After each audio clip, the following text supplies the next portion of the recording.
મિત્રો વિડીયો સિરીઝમાં આપણે બીજો વિડીયો અપલોડ કરવા જઈ રહ્યા છીએ જે સીઆરસી મિત્રોને ઘણો કામમાં આવે એવો છે, કારણ કે આપણે આખું વર્ષ સાહિત્ય ડિસ્ટ્રીબ્યુટ કરવાનું હોય છે.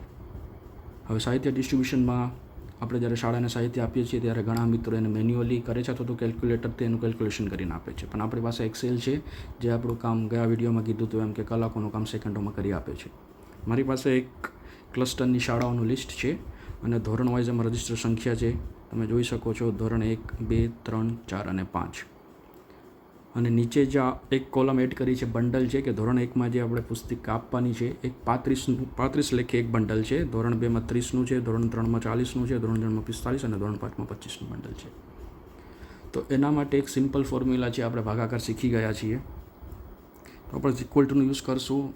યાદ રાખજો કે જ્યારે એક્સેલમાં ફોર્મ્યુલા યુઝ કરો ત્યારે સ્ટાર્ટિંગ હંમેશા ઇક્વલ ટુથી કરવાની છે. બરાબર છે. આપણે 53નો ભાગાકાર કરાવશું ડિવાઇડેડ બાય 35 અને એન્ટર પ્રેસ કરશો તો તમે જોઈ શકો છો કે જે રિઝલ્ટ લઈને આવે છે એ પોઈન્ટમાં આપે છે. હવે આપણે પુસ્તિકાઓ કોઈને પોઈન્ટમાં નથી આપી શકતા, તો આપણે કોઈક એવો ફંક્શન પાસ કરવો પડશે કે જે પોઈન્ટ પછીના તો ડેસિમલ ફિગર પછીના જે ફિગર છે એને કાઢીએ, ડેસિમલના પહેલાંના ફિગર આપણે આમાં ડેસિમલ પછીના 0.51 છે આપણે નથી જોતા, આપણે ડેસિમલ પહેલાંના ફિગર જોતા છે. તો એના માટે એક ફોર્મ્યુલા છે ઇન્ટીજરની, INT એનું શોર્ટ ફોર્મ છે. ઓપન કરશું અને ફિગર પુટ ઓન કરશો તો તમે જોઈ શકો છો કે અહીંયા એક આવી ગયું છે જે આપણે જોઈએ છીએ. તો આપણે જે પાસ કરશું ફોર્મ્યુલા સેમ પાસ કરશું, બટ એને ઇન્ટીજરની અંદર પાસ કરશું.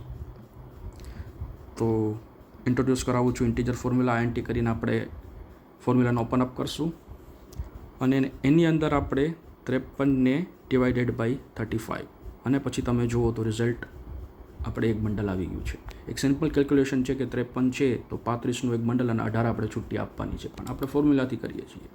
હવે છુટ્ટી છે એના માટે એક ફોર્મ્યુલા ઇન્ટ્રોડ્યુસ કરાવું છું, MOD મોડ કરીને છે. એમાં પહેલો જે ક્રાઇટેરિયા છે ડિવિડન્ડ છે. ડિવિડન્ડમાં તમારે રજિસ્ટર સંખ્યા નાખવાની છે અને જે ડિવાઇઝર છે એમાં તમારે જે બંડલ છે એ કેટલાનું બંડલ છે એ આપવાનું છે. અહીંયા 35નું છે તો આપણે એને સિલેક્ટ કરશું અને તમે એન્ટર પ્રેસ કરશો તો તમે જોઈ શકો છો કે 18 છુટ્ટી આવી ગઈ છે. તો એક બંડલ એટલે 35નું એક બંડલ ને પ્લસ 18 એટલે 53 જે રજિસ્ટર સંખ્યા છે એની સાથે મેચ થાય છે.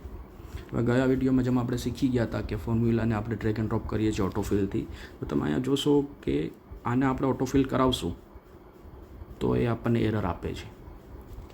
એનું કારણ છે કે અહીંયા તમે જુઓ છો તો એને જે C3ને ડિવાઇડેડ કર્યા છે C8 સાથે, બરાબર છે, તો આપણને એક એક્ઝેક્ટ વેલ્યુ આપી છે, પણ તમે બીજા સેલમાં ક્લિક કરો છો તો એને C4ને ડિવાઇડ કોની સાથે કર્યા છે? C9 સાથે. હવે C9 છે એ બ્લેન્ક છે એટલે અહીંયા એરર આવી છે.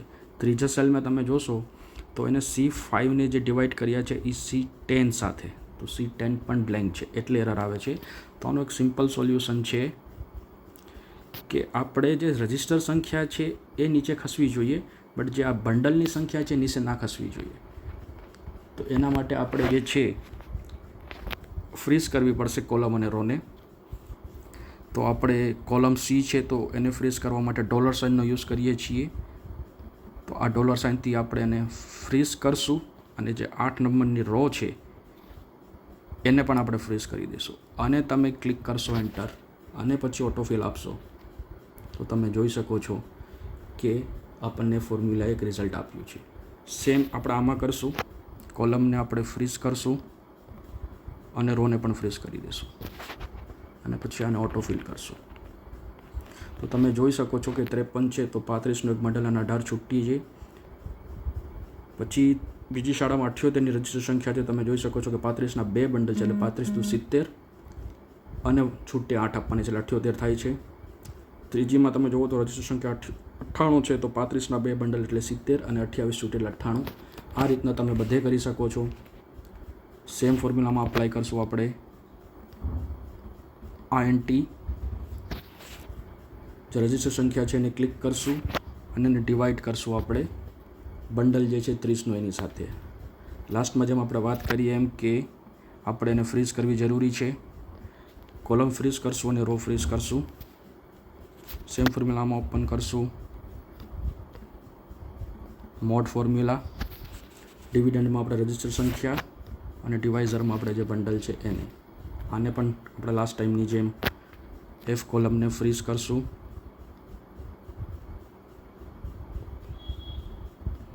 અને 8ની રોને ફ્રીઝ કરશો. પછી તમે આને ઓટોફિલ કરશો.